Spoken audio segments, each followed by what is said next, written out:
Bismillahirrahmanirrahim. Assalamualaikum warahmatullahi wabarakatuh. Alhamdulillahi rabbil alamin. Salatu wassalamu ala ashrafil anbiya'i wal mursalin wa ala alihi wa sahbihi wattabi'ina lahum bi ihsanin ila yaumiddin. Ya ayyuhalladzina amanu taqullaha haqqa tuqatih wa la tamutunna illa wa antum muslimun. Tsumma amma ba'd. Hadirin dan hadirat jamaah salat Maghrib Masjid Al-Ihsan rahimakumullah. Alhamdulillah pada malam hari ini kembali kita berada di masjid ini untuk mengkaji politik Islam, pengajian politik Islam PPI. Karena politik merupakan salah satu dari bagian ajaran Islam. Banyak umat Islam yang meninggalkan politik sehingga dikuasai oleh orang lain. Pada hari Jumat kemarin telah berlangsung dengan aman aksi bela Islam ketiga pada tanggal 2 Desember 2016 atau tanggal 2 Rabiul Awal 1438 Hijriah, yang merupakan terusan daripada aksi bela Islam kedua pada tanggal 4 November 2016. Pada setiap peristiwa terhadap hikmah yang begitu banyak, terhadap hikmah atau pada setiap peristiwa terdapat pelajaran yang begitu banyak yang bisa kita ambil. Oleh karenanya para hadirin rahimakumullah, belajar bukan sekedar di majelis taklim saja. Belajar bukan sekedar membaca buku saja. Bukan sekedar membaca Al-Qur'an saja. Karena ayat-ayat Allah ada dua, ayat Qur'aniyah dan ayat kauniyah. Sekarang kita membuka ayat Qur'aniyah, tapi kemarin hari Jumat kita membuka dan membaca ayat kauniyah. Iqra bismi rabbikal ladzi khalaq. Bacalah wahai Muhammad. Membaca apa? Membaca ayat-ayat kauniyah dan membaca ayat-ayat Qur'aniyah. Karena Rasulullah SAW sendiri tidak pandai membaca. Bagaimana membaca? Ya. Oleh karena itu para hadirin rahimakumullah, ya, kita harus mengambil pelajaran dari setiap kejadian. Itulah ulul albab.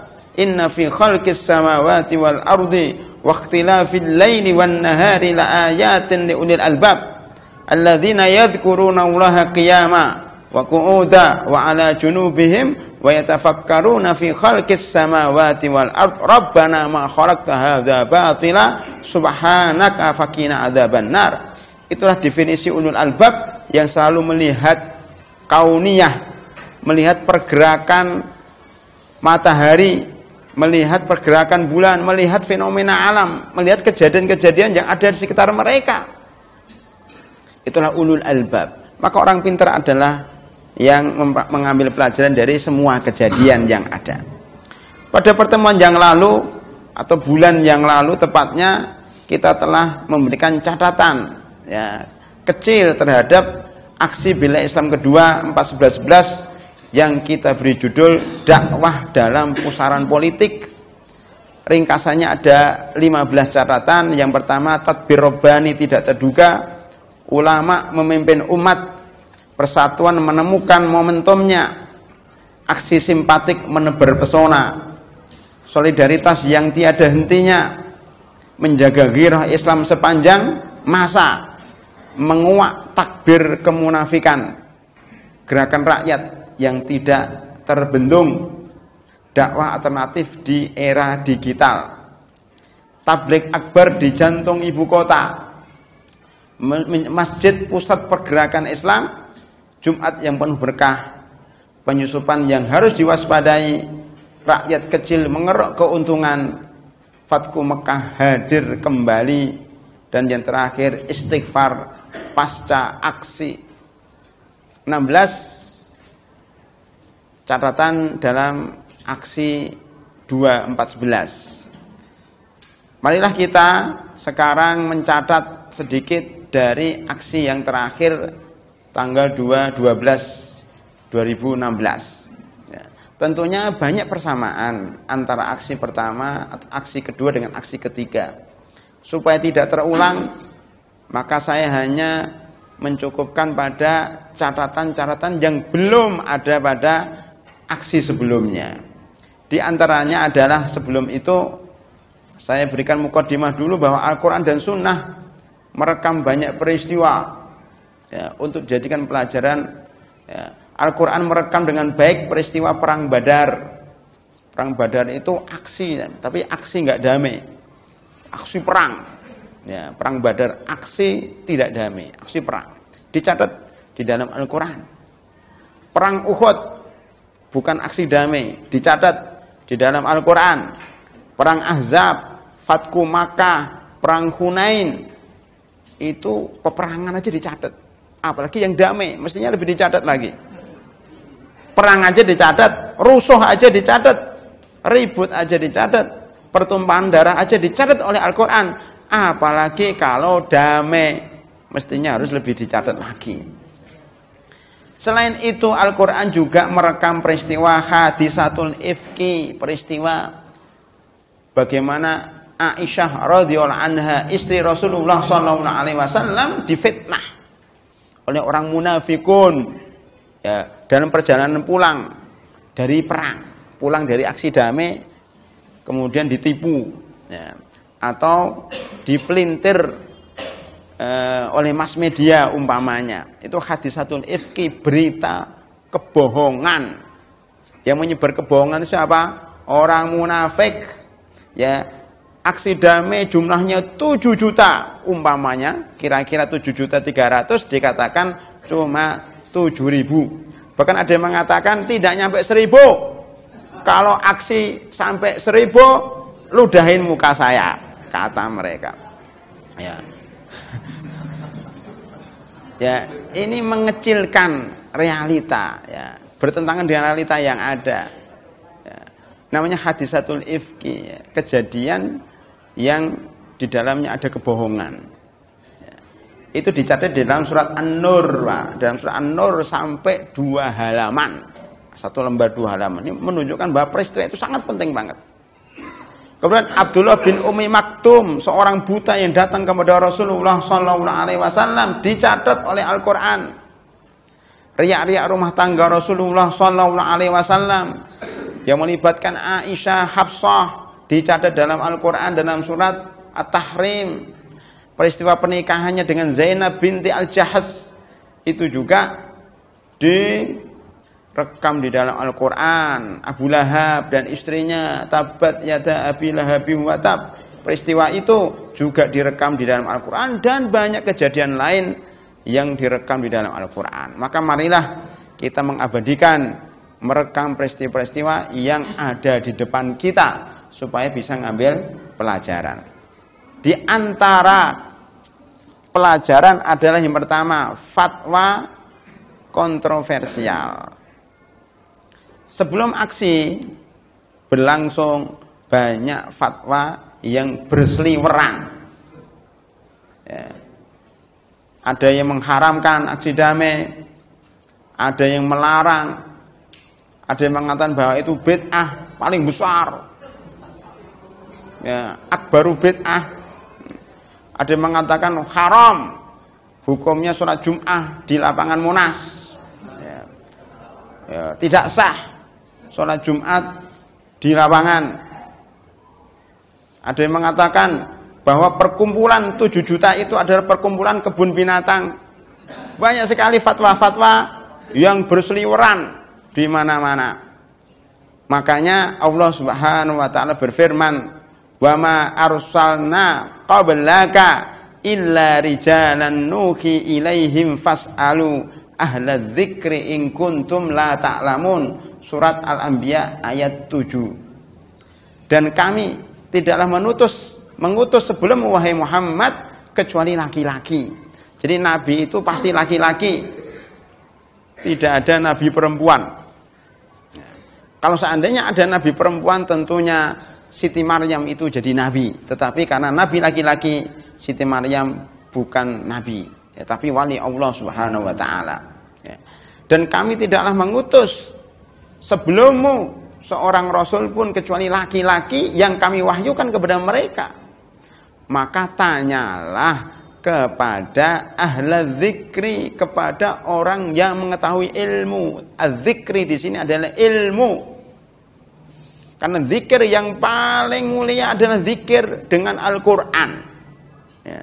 Zikir yang paling mulia, yang paling afdal adalah zikir dengan Al-Qur'an, mengingat Allah Subhanahu wa taala, mengingat nikmat-nikmatnya. Ya, itu termasuk mengingat ilmunya. Jika kalian tidak tahu, tanyalah kepada ahli zikri, ulama. Ulama itu ada di setiap negara, ada di setiap daerah. Kalau kejadiannya di Indonesia, janganlah tanya sama ulama yang ada di Amerika. Kalau kejadiannya di Bekasi, ya jangan tanya sama ulama yang ada di Jepang, ya, atau di Australia, atau di Amerika, atau di Arab. Kalau kita tanya sama ulama yang ada di Arab, akan mengatakan tidak boleh aksi damai, ya, tidak boleh demonstrasi karena di negara Arab, di Arab Saudi itu kerajaan yang undang-undangnya tidak boleh masyarakat itu demo, nggak boleh, melanggar aturan, maka haram menurut negara tersebut. Tetapi kalau negaranya, ya, sistemnya ada sistem demokrasi, kemudian membolehkan rakyatnya, mengizinkan, ya, undang-undang mengizinkan rakyatnya mengungkapkan, ya, unjuk rasa, mengungkapkan isi hati mereka, mengungkapkan pendapat di depan umum, boleh dan diizinkan, maka berarti demo itu boleh menurut undang-undang. Dan ini juga taat kepada ulil amri, karena ulil amri itu membolehkan, apalagi ulil amrinya datang, presidennya datang, berarti kan tambah boleh lah, ya, berarti kan taat sama presiden, atau presidennya taat sama ulama lebih tepatnya. Jadi di situ tidak ada pemberontakan, tidak ada pemberontakan, tidak ada makar. Isu makar hanya isu yang dihembuskan tanpa ada bukti. Umat Islam tidak makar, kemarin terbukti tidak ada makar, berlangsung damai. 7.300.000 kalau ingin ngamuk itu, ya, Jakarta jadi lautan api, Pak, kalau ingin ngamuk, ya. Tapi alhamdulillah umat Islam umat yang santun, umat yang mencintai kedamaian, maka aksi damai boleh, ya. Karena sesuai dengan undang-undang di negara Indonesia. Sebelumnya juga sesuai dengan apa yang pernah dilakukan oleh Rasulullah SAW dan para sahabatnya ketika Umar bin Khattab yang masuk Islam. Waktu itu masyarakat Islam sembunyi-sembunyi, tidak berani berdakwah di luar. Ketika Umar bin Khattab datang dan masuk Islam, beliau mengatakan, ayo kita dakwah di luar, ayo kita demo. Nah, akhirnya mereka demo di depan Ka'bah. Dari tempat sembunyinya itu keluar semuanya, berpegang tangan satu dengan yang lainnya, kemudian ke Ka'bah rame-rame. Itu dilemparin orang-orang kafir Quraisy. Ya, itu namanya demo, ya. Menyiarkan ajaran Islam, dakwah secara jahriyah. Apa bedanya dengan orang yang datang ke Monas, ya, dengan melafadzkan Allahu Akbar, Allahu Akbar, Allahu Akbar, ya, tidak ada bedanya. Cuma jumlahnya ini lebih banyak, dulu jumlahnya dikit. Dulu dilempari oleh batu oleh orang musyrikin. Kalau sekarang kita mendapatkan bungkusan, mendapatkan air, mendapatkan nasi kotak, mendapatkan pisang satu truk gitu, Pak, dibagi-bagi itu. Subhanallah, ya sama, ya. Aksi damai. Ya. Makanya para hadirin rahimakumullah, fatwa di dalam syariat Islamiyah paling tidak semuanya 2 syarat. Ya. Orang mau berfatwa itu paling tidak memenuhi 2 syarat. Pertama, yang berfatwa itu harus tahu terhadap dalil. Ada dalilnya enggak? Dalil Al-Quran dan Sunnah, dari ijma', dari qiyas. Kalau ada, alhamdulillah. Ini enggak cukup, Pak. Tetapi juga harus tahu realita di masyarakat. Banyak orang hafal Al-Quran, banyak orang hafal hadis, tetapi nggak tahu tentang perpolitikan Indonesia. Tidak tahu siapa di balik Ahok, tidak tahu siapa di balik pemerintahan sekarang, tidak tahu siapa yang bermain di Indonesia ini. Orang tidak tahu karena nggak baca politik, tidak mempelajari ekonomi, tidak mempelajari budaya, sehingga dia tidak tahu apa-apa. Taunya hanya secara lahir. Berarti dia tidak tahu realita. Tidak tahu realita. Orang seperti ini fatwanya pasti salah. Dia tidak tahu undang-undang bahwa di Indonesia ini undang-undangnya membolehkan demo. Kemudian dia mengatakan demo haram, berarti dia tidak tahu realita bahwa undang-undang membolehkan. Jadi ada dua, Pak, pengetahuan terhadap dalil dan pengetahuan terhadap realita. Kalau ini tidak terjadi, maka fatwanya pasti salah. Oleh itu banyak orang berfatwa, kemudian fatwanya tidak digubris oleh masyarakat. Ya, kenapa? Karena tidak logis, tidak sesuai dengan kenyataan. Fatwa juga harus memperhatikan kondisi psikologi masyarakat dan kondisi sosiologi masyarakat. Contohnya, fatwa tentang hukum mencium istri dalam keadaan puasa. Rasulullah SAW pernah ditanya oleh dua orang yang berbeda. Ya, datanglah pengantin baru kepada Rasulullah SAW. Ya Rasulullah, boleh enggak saya mencium istri saya dalam keadaan puasa? Rasul mengatakan tidak boleh. Itu karena apa? Dia masih muda. Nah, terlalu semangat. Ya. Yang kedua, datanglah yang lebih tua, kakek-kakek lah, ya. Ya Rasulullah, boleh enggak saya mencium istri saya ketika Ramadan? Tidak apa-apa, kayak cium lah. Loh, kok beda? Kondisinya berbeda, Pak. Yang tadi muda, yang ini tua. Ya. Yang tadi kuat syahwat, yang ini lemah syahwat. Umpamanya. Jadi fatwanya berbeda, jangan disamakan. Itu namanya fatwa. Itu taghayyurul fatwa bitaghayyuri az-zaman wal makan wal ahwal wal ashas. Itu para ulama mengatakan fatwa itu bisa berubah-ubah tergantung kepada keadaan, waktu, tempat, orang. Ya, begitu, Pak. Fatwa yang di Saudi Arabia berbeda dengan fatwa yang ada di Indonesia. Fatwa yang di Mesir, kemarin ulama Mesir datang ke Indonesia suruh berfatwa, nggak mau. Karena saya tidak tahu kondisi Indonesia. Yang tahu adalah ulama-ulama Indonesia. Tanyakan sama ulama Indonesia. Maka dia kabur ke Mesir. Nah, karena paham bahwa dia nggak paham bahwa dia itu tidak paham tentang kondisi Indonesia. Dia nggak berani berfatwa. Subhanallah, ya. Yang kedua, fatwa tentang keutamaan amal soleh. Ada yang bertanya, ya Rasulullah, amalan apa yang paling afdal? Rasulullah mengatakan sholat tepat pada waktunya. Yang kedua, birrul walidain. Yang tiga, jihad fisabilillah. Jadi kadang-kadang Rasul juga ditanya, apa amalannya paling afdal? Atau, ya Rasulullah, nasihatin saya sesuatu yang saya tidak akan menanyakan kepadamu lagi, ya Rasulullah. Atau saya tidak menanyakan kepada orang selain kamu, ya Rasulullah. Rasulullah mengatakan, la tahdhab, janganlah engkau marah. Beda-beda fatwanya, Pak. Kenapa? Tergantung kepada kondisi orang. Ini ada orang Badu yang kencing di masjid. Ya. Mungkin kalau yang kencing itu jamaah Masjid Al-Ihsan itu mungkin ditampar, Pak. Tapi yang kencing ini adalah orang Badui di desa, ya, yang datang ke kota Madinah pertama kali, tidak tahu mana toilet, ya. Akhirnya dia sudah kebelet, kencinglah di dalam masjid. Para sahabat marah. Rasulullah melarang, jangan marah, hai para sahabat. Dia kan orang desa, nggak tahu. Biarkan dia menyelesaikan hajatnya dulu. Karena kalau orang kencing dikejar-kejar, semakin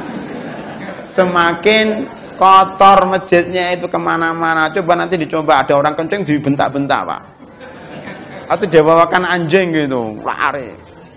Ya, itu bisa ngotorin semua tempat dan membuat penyakit. Oleh karena itu Rasulullah tahu ilmu psikologi, ilmu sosiologi, ilmu kesehatan. Diem, biarkan dia kencing sampai selesai. Apalagi udah 3 hari ditahan itu. Ya, jadi biar sampai selesai, banyak banget kencingnya. Kemudian, lalu terus gimana? Tunggu. Ambil ember. Jadi yang penting jangan marah dulu, selesaikan dulu itu masalah. Ambil ember besar, disentor. Selesai, panggil si bapak itu. Dipanggil. Jadi tidak dimari di depan orang banyak, dipanggil masuk ruangan khusus. Ya, mungkin diberi jahe atau diberi apalah, pokoknya diajak ngomong dulu, gimana Pak, dari mana, terus kok bisa kencing di sini, terus dia cerita, saya ini orang desa, macam-macam. Akhirnya Rasulullah mengatakan, Pak, ini masjid itu tidak boleh untuk kencing, kalau mau kencing ke toilet. Ya, kemudian masjid ini hanya untuk sholat, tasbih, takbir dan sebagainya, dan qiraatul Quran. Oh ya Rasulullah benar. Beliau mengatakan sangat baik ini Rasulullah ini, sangat bijak ketika berfatwa, ketika menasihati sangat bijak, nggak main pukul, ya, nggak pukul rata, tapi masing-masing orang beda-beda. Ini dinasihatin pelan-pelan karena orang umum. Akhirnya apa? Dia berdoa, Allahumma arhamna wa Muhammada. Ya Allah, berikan rahmat kepada saya dan Muhammad saja.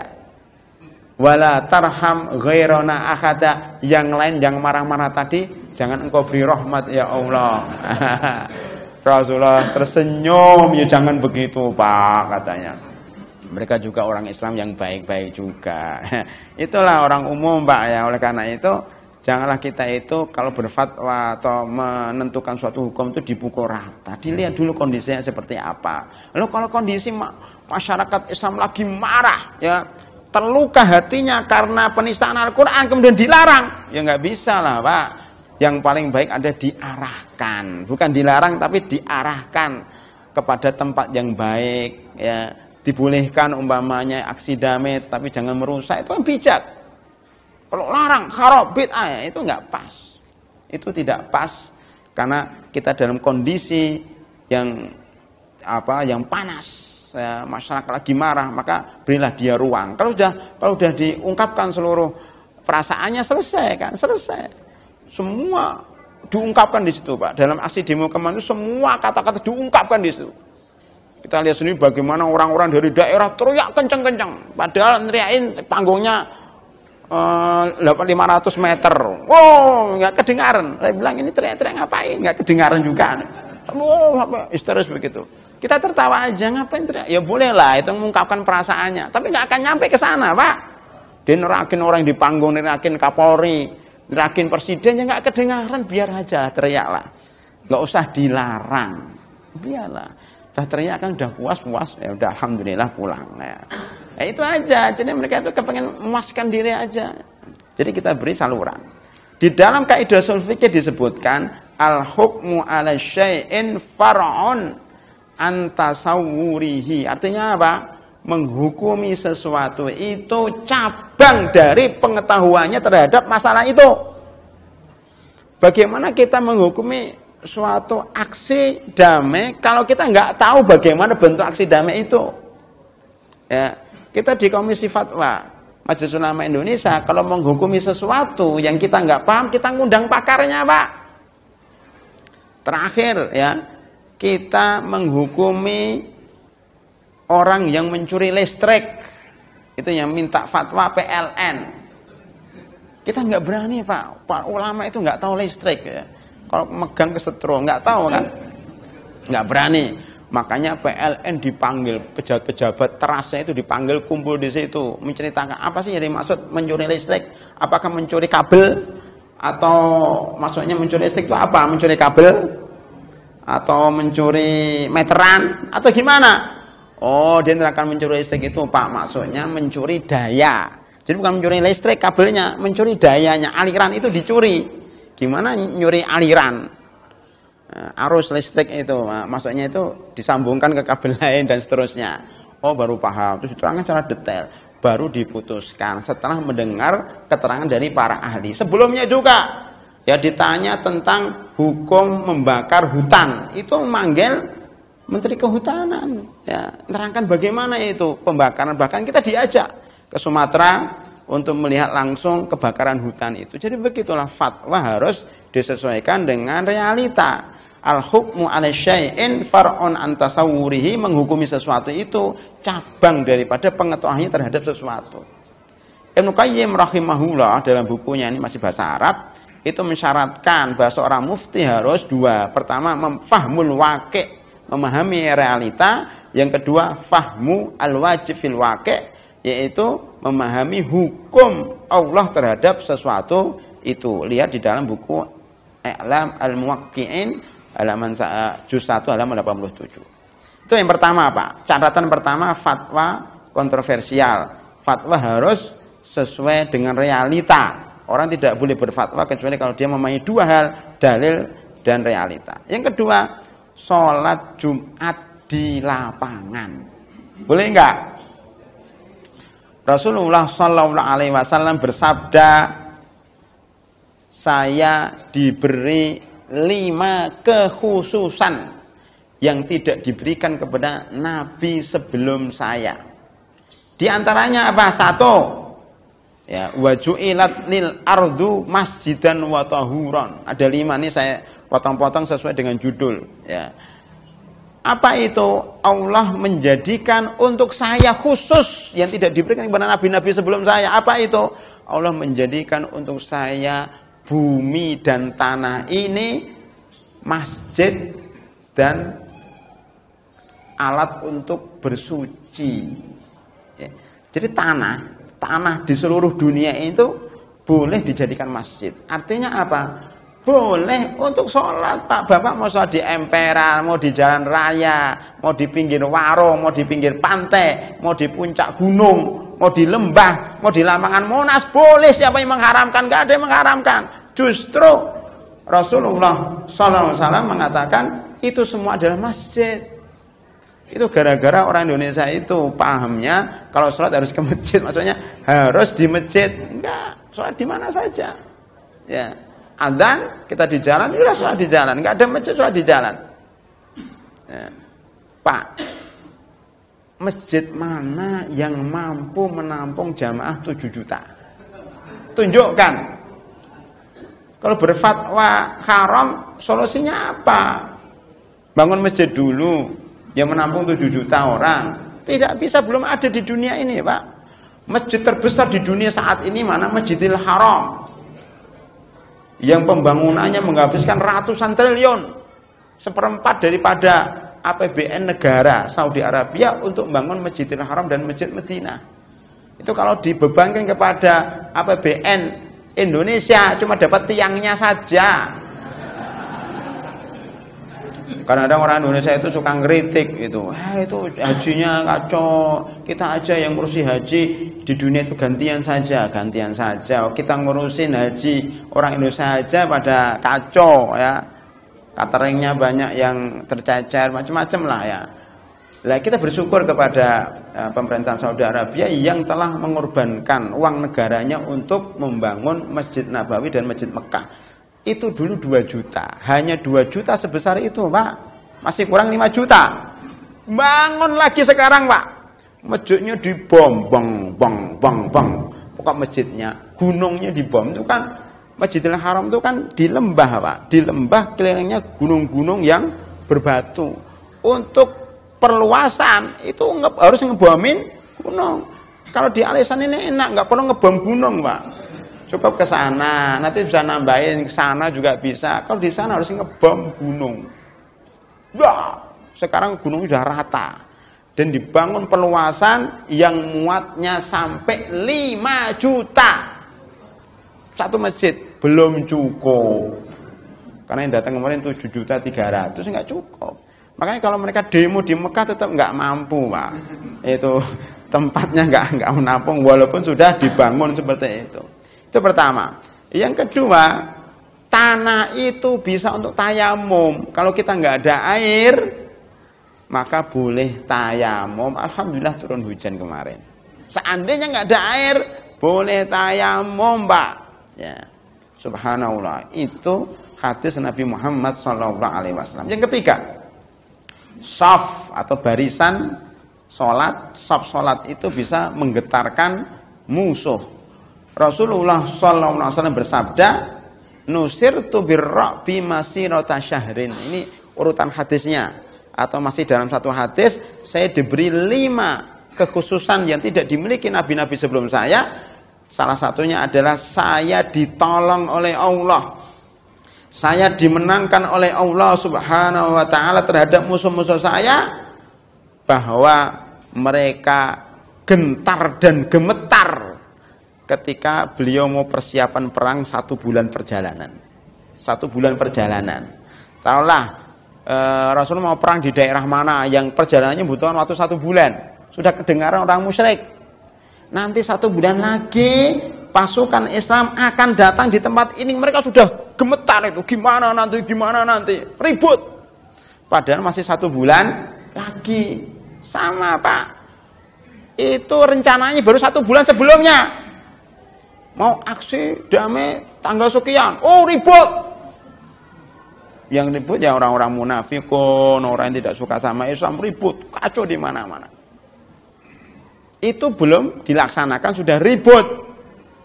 Ya, itu nusirtu birra'bi masirata syahrin. Jarak perjalanan 1 bulan atau waktu 1 bulan. Sebelumnya sudah ribut ya orang-orang kafir. Itu belum terjadi. Bagaimana kalau sudah terjadi, Pak? Sop yang begitu rapi sepanjang berapa kilo itu ya. Kalau ekornya itu dari Monas, ujung Monas depan istana, ekornya sampai HI, bundaran HI. Ekor sebelah kanannya sampai Cempaka Putih, Masya Allah. Ya. Subhanallah. Ya. Itu menggetarkan musuh. Menggetarkan musuh-musuh Islam. Musuh-musuh Islam jadi ciut, Pak. Jadi ciut nyalinya. Maka pada diem semuanya. Diem, nggak berani komentar. Abu yang mengatakan, kalau sampai 1000, sampai 1000 ludahin wajah saya itu nggak ngomong, nggak bicara. Lah hadis lengkapnya begini, Pak. Hadis lengkapnya begini. Dari Jabir bin Abdullah berkata, bersabda Rasulullah sallallahu alaihi wasallam, "U'titu khamsan lam yu'tuhunna ahadun minal anbiya'i qabli." Saya diberi 5 hal yang belum diberikan kepada nabi-nabi sebelumku. Pertama, saya ditolong oleh Allah ya. 1 bulan sebelum perjalanan itu mereka gemetar dan gentar. Yang kedua, Allah menjadikan untuk saya setiap bumi sebagai masjid dan setiap bumi untuk bisa untuk jadikan tayamum ya, dijadikan alat untuk tayamum. Yang ketiga, ukhilat li al-ghanaim, saya dihalalkan makan ghanimah.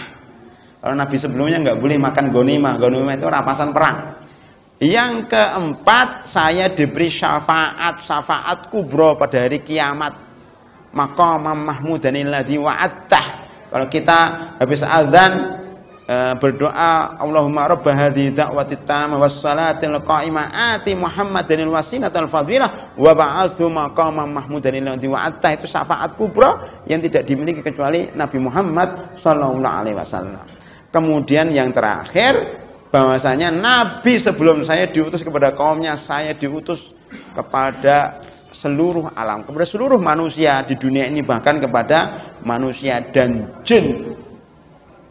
Yang keempat, ya, mengetuk pintu langit. Ini yang tidak ada pada aksi kemarin itu nggak ada, Pak. Jadi sholat Jumat di Monas itu nggak ada pada aksi sebelumnya. Ya. Kemudian mengetok pintu langit juga nggak ada pada aksi sebelumnya ya. Barisan yang menggetarkan musuh juga nggak ada pada aksi sebelumnya.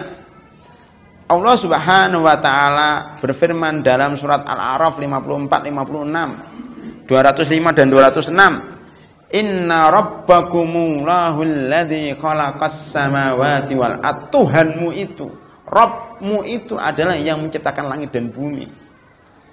Fi sittati ayyam, dalam waktu 6 hari. Summastawa 'alal arsy. Kemudian Allah Subhanahu wa taala bersemayam di atas arsy, kemudian menutupi malam dengan siang ya, dan menutupi siang dengan malam. Yatlubu hati, siang dan malam itu saling mengejar satu dengan yang lainnya. Begitu juga matahari, bulan, bintang-bintang semuanya tunduk dengan perintah Allah. Itu maksudnya apa, Pak? Kalau bumi, langit, matahari, bulan semuanya tunduk sama Allah, bagaimana kita? Kok nggak tunduk? Bagaimana pemerintahan Indonesia? Apa nggak tunduk kepada hukum Allah? Maka kemudian Allah berfirman, "Ala lahul hukm, ala lahul khalqu wal amru." Ketahuilah bahwa sesungguhnya ciptaan itu milik Allah. Maka kalau ada yang mencipta, itulah yang berhak memerintah. Yang berhak memerintah kita siapa, Pak? Yang menciptakan kita. Yang berhak mengatur ya alat ini siapa? Ya, yang membuat alat ini. Ya. Jadi yang membuat itulah yang berhak mengatur. Kalau kita nggak bisa membuat manusia, jangan mengatur manusia. Maka pemerintah Indonesia umpamanya tidak bisa membuat orang Indonesia kan, tidak bisa menciptakan orang kan. Maka hendaknya jangan mengatur kecuali dengan aturan Allah Subhanahu wa taala. Yang menciptakan bumi, yang menciptakan manusia, maka dialah yang paling berhak untuk ditaatin, yaitu Allah Subhanahu wa taala. Itu maksudnya. Kemudian setelah itu Allah berfirman, maka sembahlah Allah. Doalah kepada Allah tadarruan wa khufyah. Ya. Bersimpuh di hadapan Allah, menangis di hadapan Allah. Ya, wa khufyah. Ya doanya tidak terlalu keras, tidak terlalu bersembunyi-sembunyi, tapi pertengahan.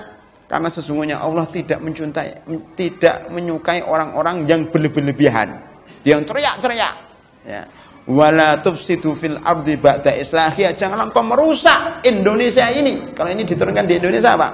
Kalau yang baca orang Indonesia berarti Allah berfirman, janganlah engkau merusak Indonesia ini dengan maksiat, dengan syirik, ya, dengan korupsi. Ya, dengan menjual aset-aset negara itu enggak boleh, itu malah merusak negara. Ya. Tetapi ba'da islahiha, setelah Allah ya membangun Indonesia dengan tauhid. Bukankah Indonesia ini direbut dari penjajah Belanda dengan tauhid, dengan kalimat Allahu Akbar? Iya. Kemudian dirusak oleh orang-orang yang berbuat maksiat. Janganlah kalian merusak Indonesia ini dengan maksiat setelah Allah Subhanahu wa taala membangunnya dengan tauhid. Wad'uhu, berdoalah kepada Allah khaufan wa tama'an. Khaufan itu rasa takut.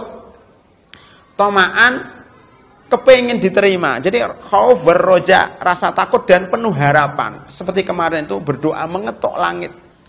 Jadi rahimakumullah, ketika kita minta kepada orang, ya minta kepada Bareskrim, Bareskrim tidak bisa berbuat apa-apa karena dia manusia. Ketika kita demo di depan wali kota tidak diterima, ya karena dia tidak bisa apa-apa. Di depan balai kota, di depan gubernur tidak bisa mengabulkan permintaan kita. Ketika kita datang ke Kapolri juga nggak bisa berbuat apa-apa. Kita datang ke istana presiden ditinggal pergi. Ya. Ketika kita datang ke DPR diterima jam 2 malam. Ya. Jadi manusia itu mengecewakan, Pak. Kenapa? Manusia itu lemah.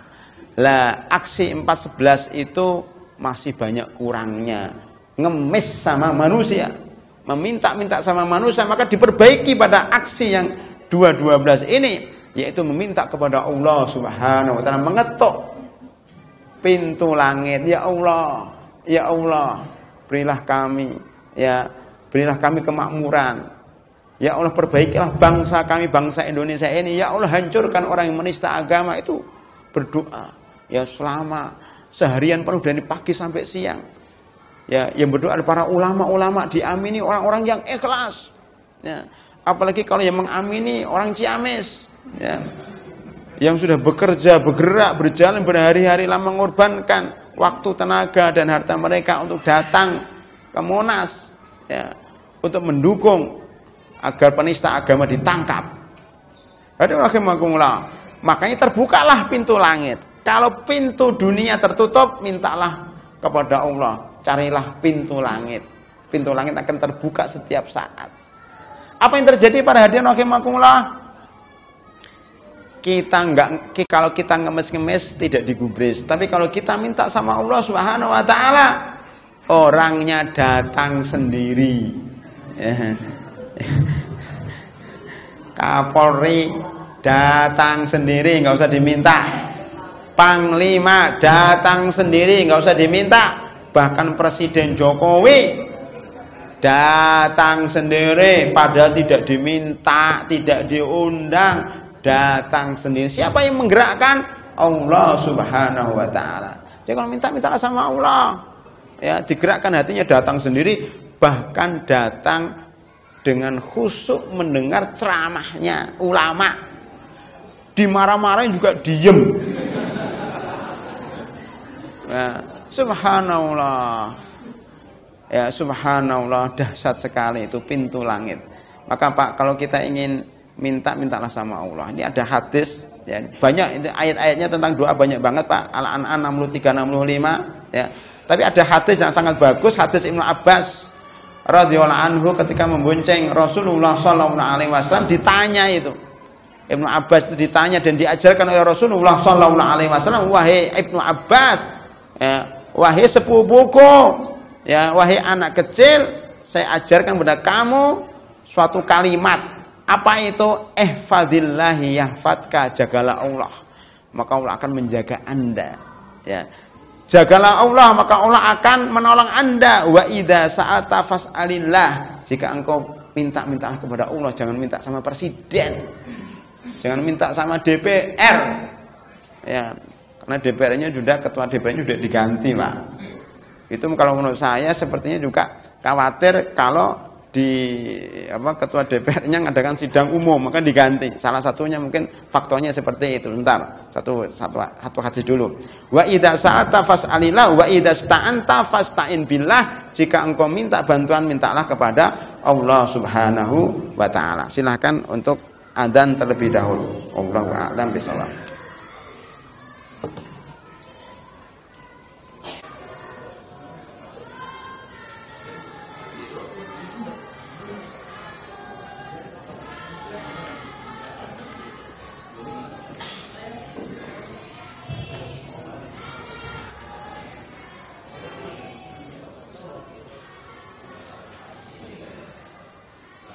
Bismillahirrahmanirrahim. Assalamualaikum warahmatullahi wabarakatuh. Alhamdulillahirabbil alamin wassalatu wassalamu ala asyrafil anbiya'i wal mursalin wa ala alihi wa sahbihi wattabi'ina lahum bi ihsanin ila yaumiddin.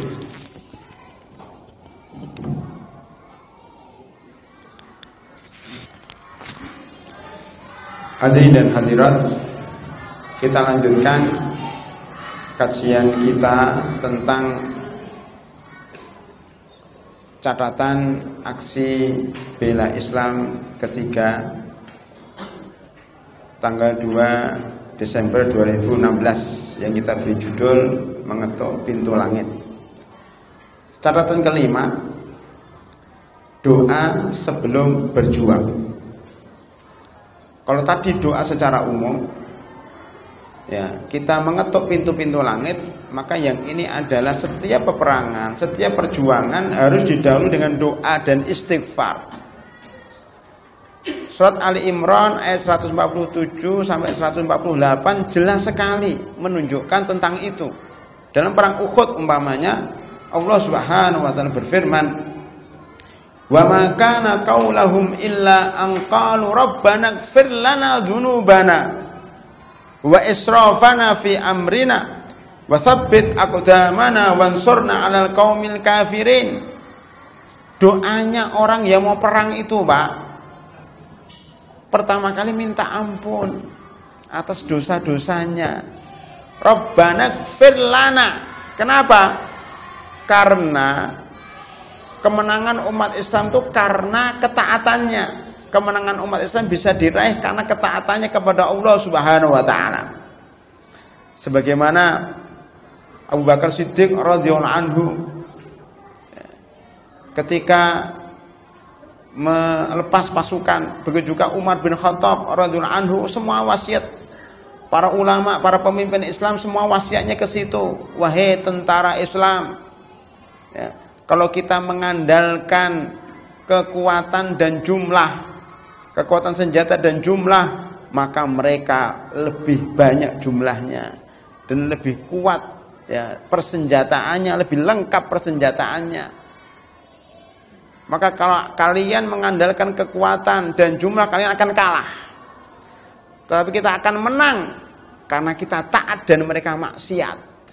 Kalau sama-sama maksiat, kita maksiat, mereka maksiat, kita akan kalah karena jumlahnya kalah banyak dan alat perangnya, ya, kalah canggih.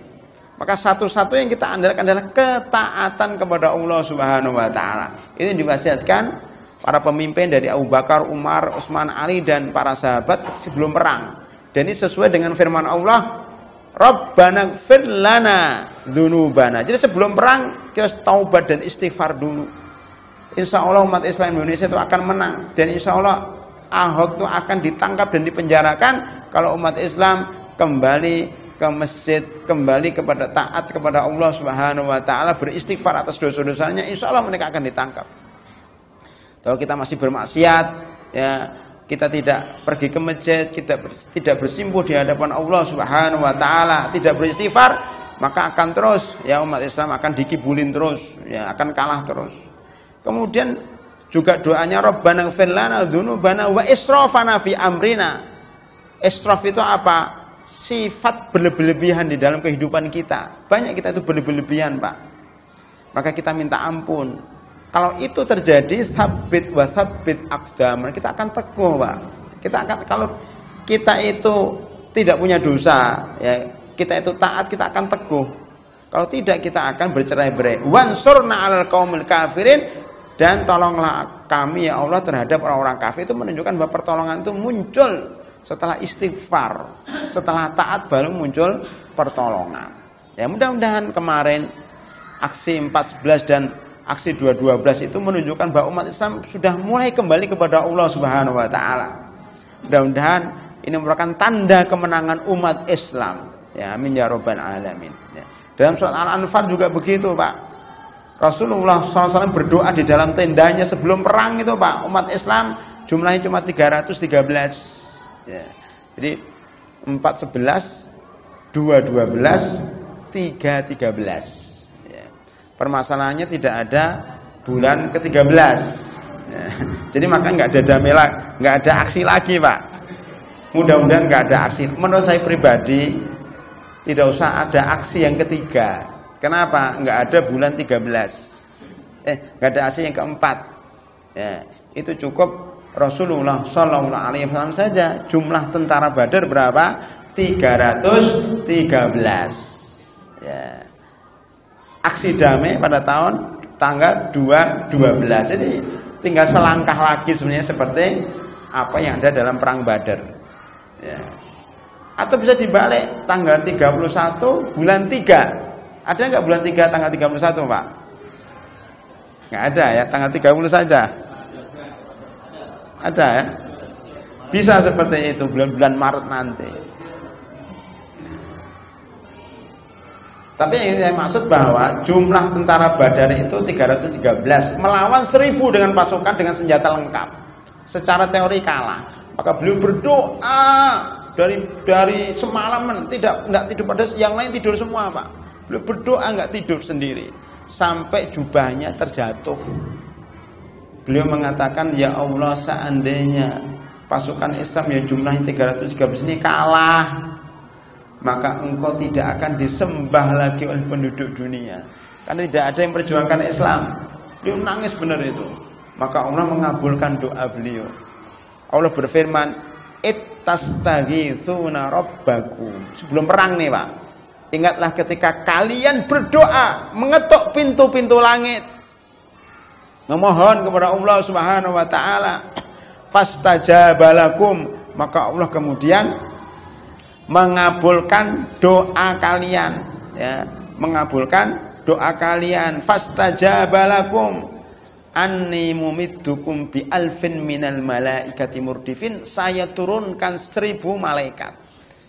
Hari ini atau kemarin saya mendengar pernyataan salah seorang tokoh kiai besar di Indonesia mengatakan, saya melihat demo kemarin itu banyak malaikatnya, katanya. Ya, panjang ceramahnya, cuma saya ingat saya itu malaikat, itu banyak malaikatnya itu, katanya. Kata kiai ini, ya, sampai dia terkagum-kagum itu dengan aksi kemarin itu.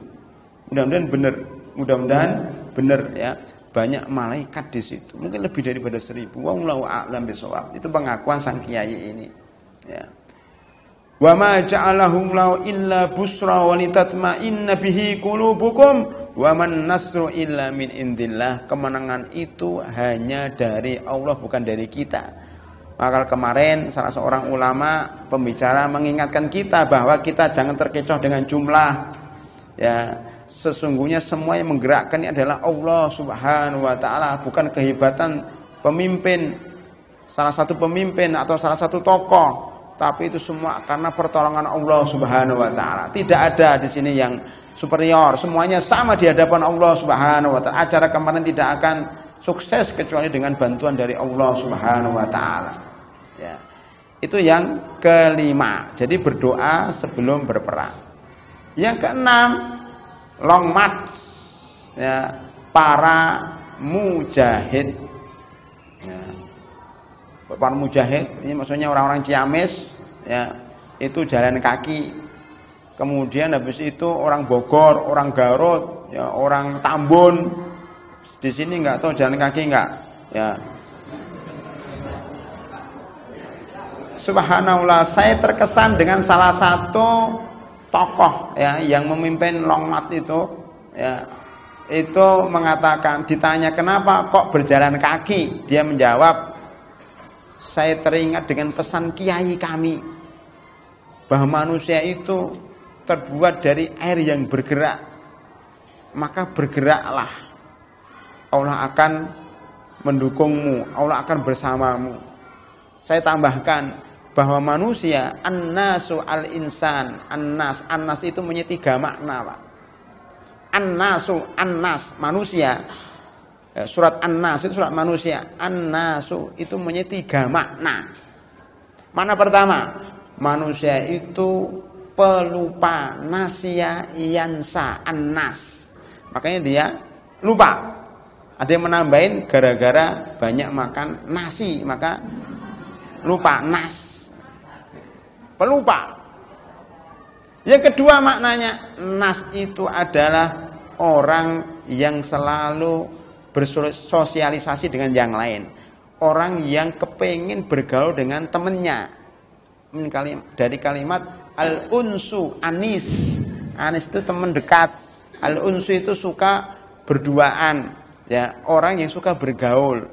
Orang sekarang mengatakan manusia adalah makhluk sosial, nggak bisa sendiri, nggak bisa hidup sendiri. Nabi Adam alaihissalam ketika diciptakan oleh Allah di surga dengan penuh kemewahan, dengan apa saja ada di surga, tapi tetap nggak betah, Pak. Kenapa? Sendiri. Bapak punya rumah gedung, ya, di situ ada 10 mobil, ya, ada taman-taman, ada makanan, segala bentuk makanan ada di situ, tapi bapak hidup sebatang kara. Tidak punya anak, tidak punya istri, nggak punya tetangga. Kira-kira enak nggak? Nggak enak. Mendingan hidupnya pas-pasan, rumah kontrakan, ya, tapi istri soleha, anak 10, ya. Itu mendingan seperti itu, ya. Dibanding rumahnya kontrak. Jadi artinya manusia itu butuh orang lain, itu namanya al-insan. Yang ketiga, al-insan itu maknanya an-nausu, yang bergerak. Maka sebaik-baik nama al-haris. Al-haris itu al-haris semuanya Abu Haris semuanya. Al-haris itu yang bergerak. Makanya kalau orang tidak bergerak berarti dia mati. Dalam ilmu kesehatan, orang yang sering duduk, jarang jalan-jalan, potensi terkena penyakit. Makanya manusia itu harus terus bergerak, beraktivitas. Saya dulu ada pengajian, Pak, ya, dari sebuah perusahaan bank, ya, pensiunan sebuah perusahaan dan umurnya tua-tua, 60, 70, 80, Pak. Ya, itu saya sampaikan, bapak-bapak, alhamdulillah bapak ini sering ngaji di sini. Karena kalau sering ngaji di sini berarti bapak bergerak dari rumah ke tempat pengajian. Ada yang pakai mobil, ada yang pakai motor, pakai ojek, di berjalan kaki. Berarti bapak sehat, panjang umur, insya Allah. Karena kalau bapak di rumah saja, nggak datang ke pengajian, biasanya cepat mati, Pak. Akhirnya habis itu banyak ikut pengajian, karena takut mati. Iya, Pak, kalau orang itu cuma di rumah, duduk aja nggak gerak, cepat mati. Artinya cepat sakit. Maka sekarang ada namanya olahraga pagi, Ahad, hari Sabtu dan sebagainya, itu bergerak. Dari situlah kemudian teman-teman berjalan kaki. Ya. Jadi berjalan kaki itu sehat. Ya, para mujahidin dulu juga berjalan kaki. Zaman Nabi Muhammad SAW lebih panjang, Pak, 700 km. Ya, dari Madinah ke Tabuk, ya, kemudian ke ujung utara Saudi Arabia perbatasan dengan Yordan waktu perang dengan Romawi. Oh, mereka lebih daripada itu, bawa senjata di bawah terik sinar matahari padang pasir, kuat mereka. Makanya mereka enggak terkena penyakit stroke, enggak kena penyakit darah tinggi, penyempitan darah dan sebagainya, saluran darah. Ya, kenapa? Karena banyak bergerak, Pak. Memang makanannya kambing, iya, setiap hari kambing, Pak. Tapi ketika makan kambing, energinya dikeluarkan. Jadi tidak mengendap di dalam tubuh kita. Lah kita makanannya kambing tapi duduk terus. Dari AC ke AC naik mobil, nggak pernah gerak. Makanya terkena. Itu bedanya orang dulu dengan orang sekarang. Lah kemarin, aksi kemarin menunjukkan itu, Pak. Orang yang pakai mobil pun mesti berjalan. Kita juga pakai mobil, Pak. Diparkirkan di suatu tempat, jalan lumayan itu, Pak, jauh lumayan. Ya, perjalanan dari satu tempat parkir ke tempat itu butuh waktu 2 jam. Kita bubar jam 1 sampai ke tempat mobil itu jam 3. Padahal nggak apa-apa, saking banyaknya orang. Ya, artinya apa? Alhamdulillah bergerak, Pak. Yang tidak pernah olahraga jadi olahraga. Itu fungsi jalan kaki, Pak. Jadi penting itu jalan kaki ya. Kedepannya memang harus diperbanyak jalan kaki karena selama ini kita naik mobil terus. Nah, kalau ada tiap hari demo itu sehat semuanya. Ada orang gimana? Ketika kita haji, Pak, haji di Mina itu kan tenda Indonesia kan jauh tuh di balik gunung itu, Pak. Untuk melempar jumrah itu butuh 3 kilo. Kalau dihitung 3 kilo, perginya 3 kilo, pulangnya 6 kilo selama 3 hari. Oh, lumayan itu, Pak. Ya, lumayan sekali. Bilang, subhanallah, Islam menurunkan syariat haji, di dalamnya ada perintah untuk olahraga. Jadi haji itu mengorbankan harta kita, mengorbankan tenaga kita, dan kita diperintah untuk olahraga, gerak, tawaf, sa'i, gerak semua, Pak. Maka orang yang sering haji, sering umrah biasa, Pak, jalan kaki, biasa jihad sabilillah, supaya kita sehat. Subhanallah. Kita lihat, Pak, surat umpamanya surat Al-Hajj ayat 27. Wa'adzin finnaji bil haji ya'tuka rijala wa ala kulli dhamirin ya'tina min kulli fajjin amik. Wahai Ibrahim, serukan kepada manusia untuk haji. Maka mereka datang dari segala penjuru dunia, bukan hanya penjuru Indonesia, penjuru dunia datang. Pertama dengan berjalan kaki dan naik kendaraan onta yang kurus. Nanti mungkin pertanyaannya gimana kalau untanya kurus, Ustaz? Nah, itu nanti masalah tafsir itu, Pak, ya. Dan mereka datang dari segala penjuru. Para ulama mengatakan, sebagian ulama mengatakan bahwa jalan kaki lebih afdal daripada naik kendaraan dalam ibadah haji, karena Allah menyebutkan pertama kali mereka datang memenuhi panggilanmu dengan jalan kaki dulu, baru yang berkendaraan. Tetapi kemudian para ulama berbeda pendapat. Ada yang mengatakan naik kendaraan lebih afdal karena efisien waktu dan efisien tenaga. Pertanyaannya, aksi damai itu lebih baik naik bis atau jalan kaki, Pak? Jawabannya apa?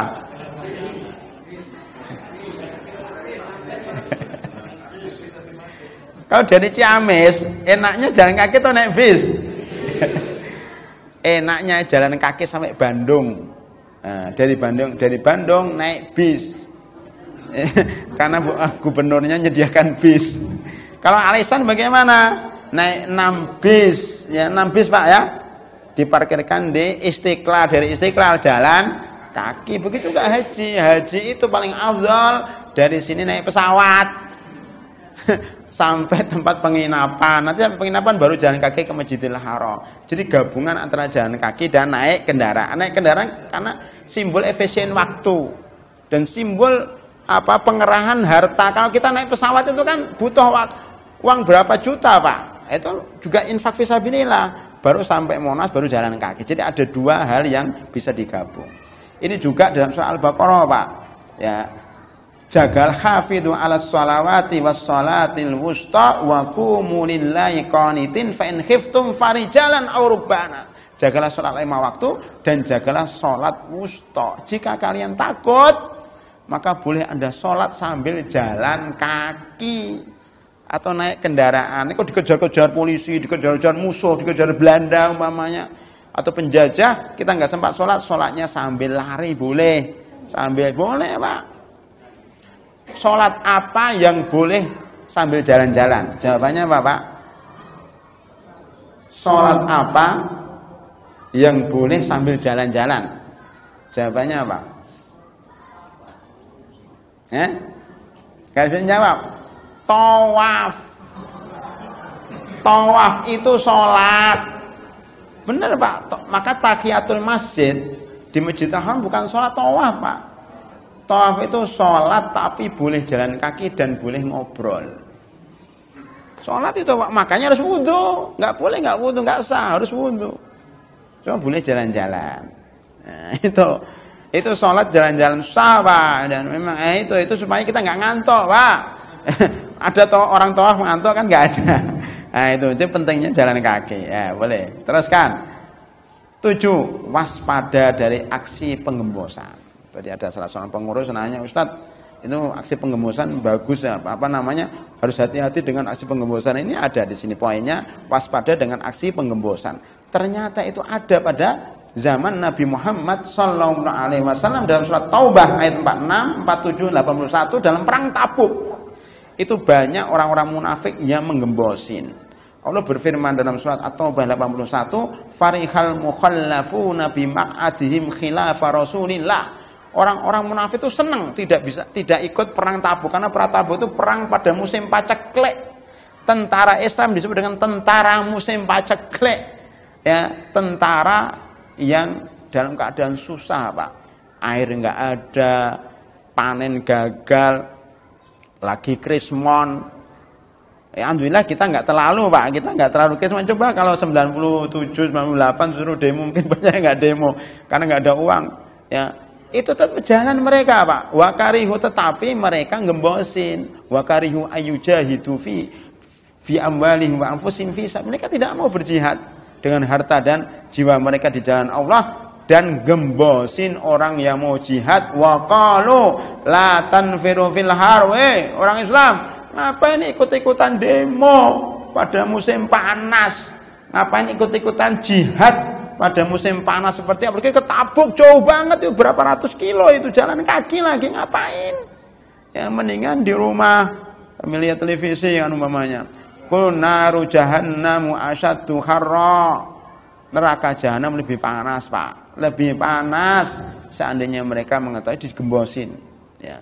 Sebelumnya juga begini, dalam surat At-Taubah 46 seandainya mereka kepengin walau aradul khuruja la'addu lahu uddah, kalau mereka kepengin ikut berjihad tentunya persiapan, tetapi memang Allah tidak menginginkan mereka pergi, fasabbatahum, akhirnya mereka tergembosi dan enggak ikut pergi. Wakilak udu ma'al qaidin, adalah kamu di rumah saja makan-makan sana, tidak usah ikut berjihad fi sabilillah. Itu orang-orang munafik Pak, tidak ikut berperang di jalan Allah Subhanahu wa taala, sukanya ngembosin orang. Ya. Yang ke-8, kunut nazilah untuk yang tertindas. Ini enggak ada pada aksi 411, enggak ada. Ya. Memang ada 411 itu kunut, enggak ada Pak. Adanya hanya kemarin sholat Jumat plus kunut nazilah plus hujan.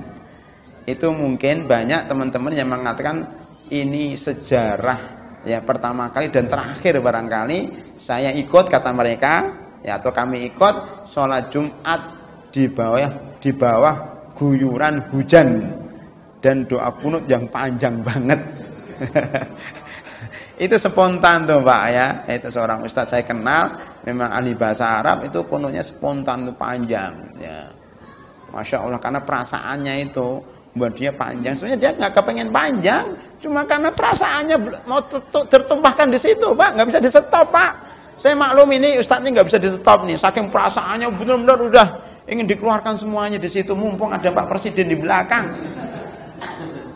menguji itu pejabat-pejabat kuat nggak sholat panjang kayak gitu. Lah kunut ada 3, kunut subuh, kunut witir, dan kunut nazilah. Kunut subuh perbedaan pendapat para ulama. Maka kemarin yang itu ada yang ahli kunut dan tidak ahli kunut jadi satu. Ya, kunut subuh. Yang kedua kunut witir. Insyaallah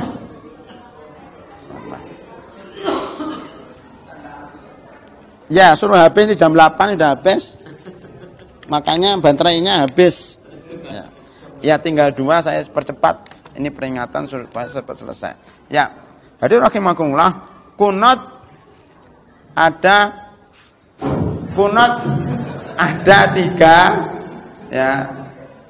Ada berapa, Pak? Ada 3. Pertama kunut subuh, kedua kunut witir, ketiga kunut nazilah. Enggak nyala ya. Coba di situ. Ya sudah nyala. Sudah nyala. Kunut nazilah itu, kalau kunut witir paham ya, kunut yang dibaca oleh imam, ya, dibaca oleh imam di pertengahan bulan Ramadan setelah taraweh, kunut taraweh salat witir, di akhir rakaat salat witir kunut witir. Itu disunahkan. Yang ketiga kunut nazilah. Kunut nazilah itu berdoa ketika ada pembantaian umat Islam. Ya. Dulu sejarahnya adalah apa? Dalam peristiwa Bi'rul Ma'unah. Bi'rul Ma'unah itu peristiwanya ketika Rasulullah Shallallahu Alaihi Wasallam, ya, itu dimintai 3 suku ya, sukunya namanya Usayyah, Roklin, dan Dakwan. Itu meminta supaya dikirim dai-dai yang hafal Al-Quran ke pedalaman. Kemudian Rasulullah mengirim 70 dai yang hafal Al-Quran, Pak. Di tengah jalan mereka dibunuh pengkhianat itu, Roklin, Dakwan, dan Usayyah. Ya, dibunuh semua, Pak. Rasulullah sedih banget itu. Beliau menangis itu, mendoakan 3 kaum itu supaya dihancurkan oleh Allah selama 1 bulan. Doa kunut setiap sholat, Pak. Zuhur, asar, maghrib, isya. Ada yang katakan subuh ya. Jadi 5 waktu ini. Ya. Zuhur doa kunutnya jahriyah. Asar doa kunutnya jahriyah. Jadi jahriyah semua doa kunutnya. Termasuk sholat Jumat kemarin. Itu mendoakan orang-orang yang membantai umat Islam. Ya, tentara-tentara yang membantu umat Islam di Rohingya, di Yaman, di Irak, di Suriah, dan di beberapa belahan dunia ini yang membantu umat Islam didoakan supaya hancur. Ya, orang-orang zalim yang menindas umat Islam supaya hancur, itu doa kunut, Pak. Maka diamini oleh para hadirin dan para ulama di sana. Ya, itu luar biasa doa kunut nazilah. Ya, ini hadisnya di sini bahwasanya Rasulullah SAW itu mengirim para ahli Qura, kemudian mereka terbunuh dan seterusnya. Ada 3 hadis yang saya sebutkan tadi ya, Roklin, Dakwan, dan Usayyah. Ya, Usayyah ini adalah kaum yang membunuh para Qura, para ahli Quran. Yang ke-9, nah ini enggak ada pada aksi sebelumnya, hujan yang penuh dengan berkah luar biasa, Pak.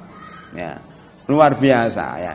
Ini mereka minta hujan, turunlah hujan. Mereka minta mendung, datanglah mendung. Luar biasa, tidak panas kan, Pak? Itu kalau panas ngentang-ngentang, nggak ada air hujan, mungkin banyak yang pingsan, banyak yang haus. Alhamdulillah sepanjang demo itu tidak panas. Bahkan kita lihat dari pagi sudah mendung, ya, tapi mendung nggak hujan itu. Hanya rintik-rintik, kemudian berhenti lagi, ya. Sampai pada acara selesai dan sebelum Jumat kepengen wudhu itu hujan.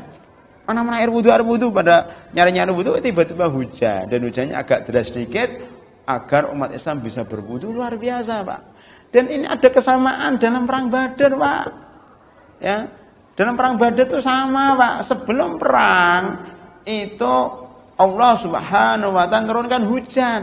Disebutkan di situ pada surat Al-Anfal ayat 11, id yugassikumun nu'asa amanatan minhu. Ada 2 yang diturunkan oleh Allah. Pertama, rasa kantuk. Kamu ada yang ngantuk enggak, Pak? Alhamdulillah, itu pertolongan Allah. Kalau enggak ngantuk bisa sakit itu, Pak. Ya, saya lihat banyak yang ngantuk juga waktu itu ya, supaya tenaganya muncul lagi. Umat Islam pada perang Badar itu panik, Pak. Kenapa panik? Karena besok pagi harus berhadapan dengan 1000 pasukan bersenjata lengkap. Sedang kita 313 nggak siap, maka panik, Pak. Di hadapan mereka sudah terbayang kematian, Pak. Ya, karena nggak tenang, nggak bisa tidur. Allah memberikan pertolongan, ayo ngantuk semuanya. Semuanya ngantuk dan tertidur pulas kecuali Rasulullah Shallallahu Alaihi Wasallam. Tidur semua, Pak. Malam itu. Setelah bangun tidur, hujan. Bayangkan, Pak. Kalau orang habis tidur, nanti malam tidur, Pak. Paginya mandi, perasaannya gimana? Seger. Mandinya mandi junub, Pak. Mandi dalam Al-Quran itu mandi junub, bukan mandi setengah badan, mandi seluruh badan.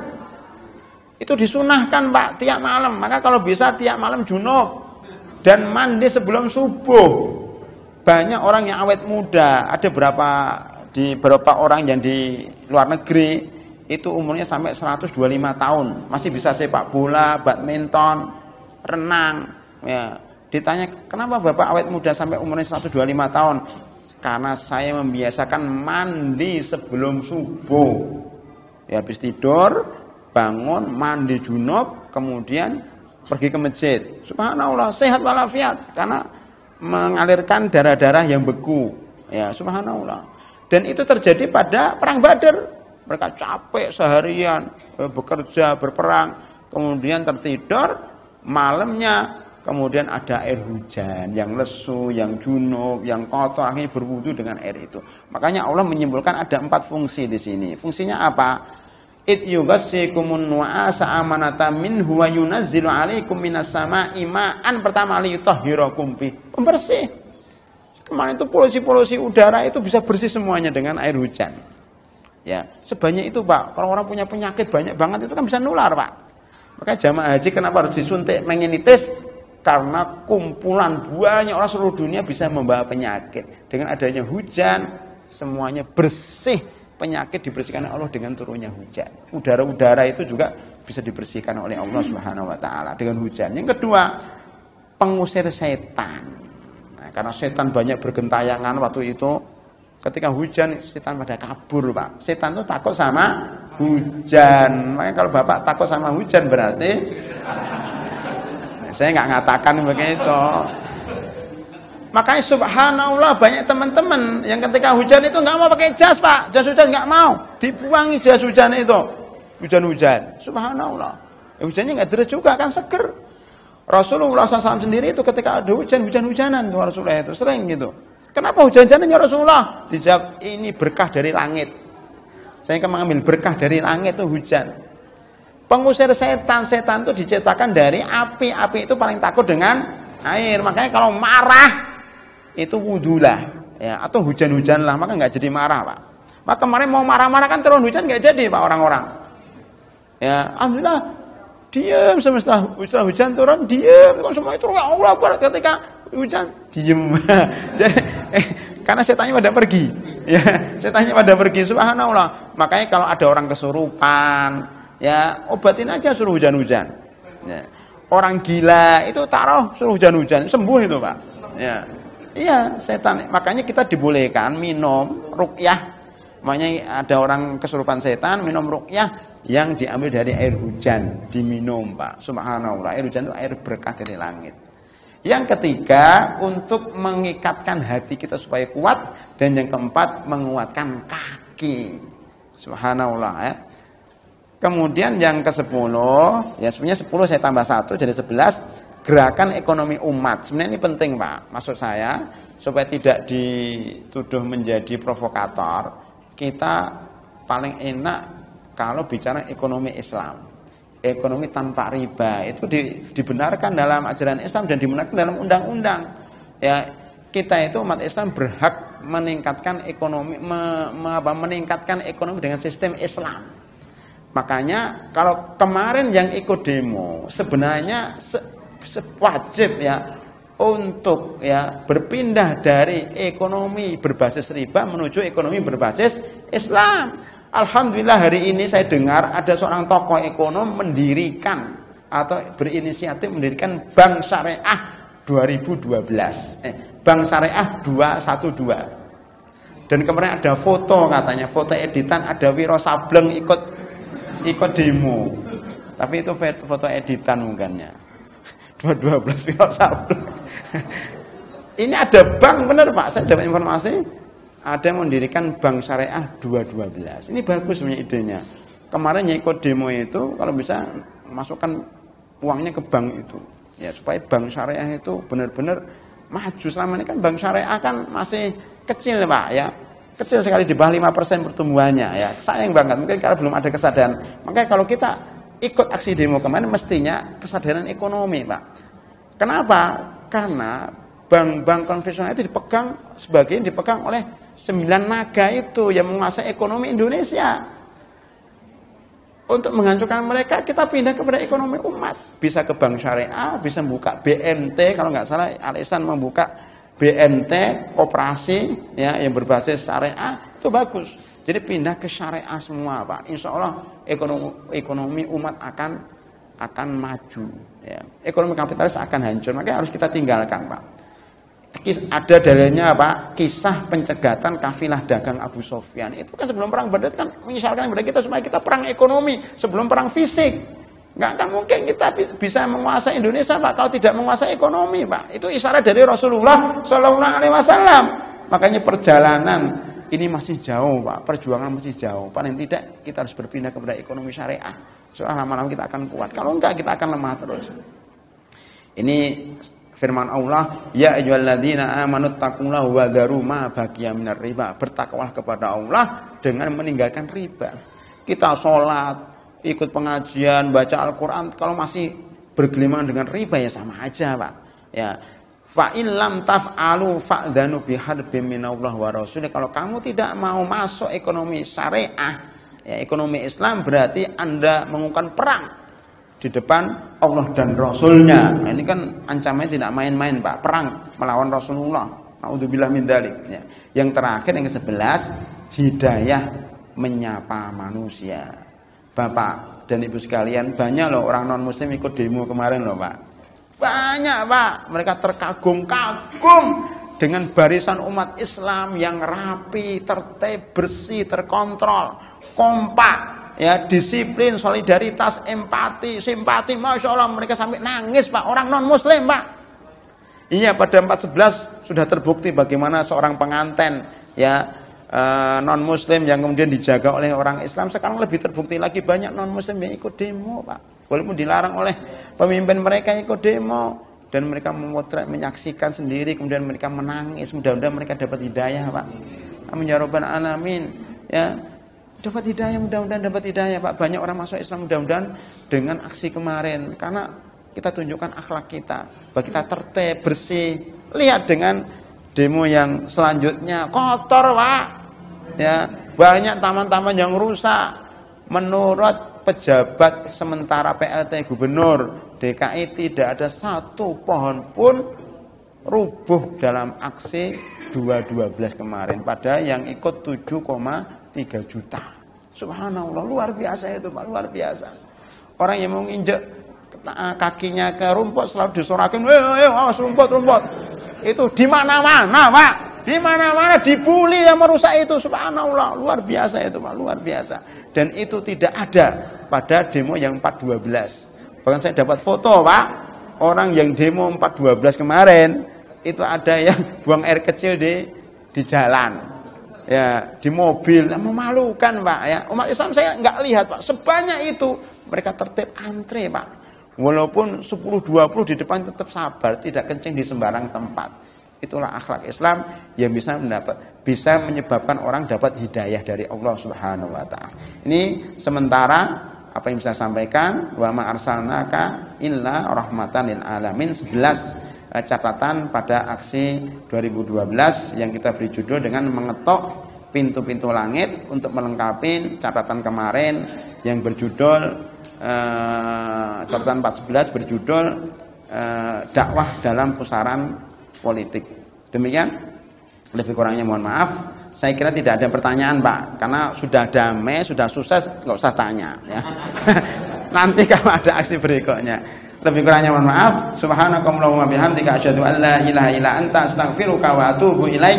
Assalamualaikum warahmatullahi wabarakatuh. Syukran ya Rabbi, syukran. Hadaita qalbi, syukran. نورت دربي شكرا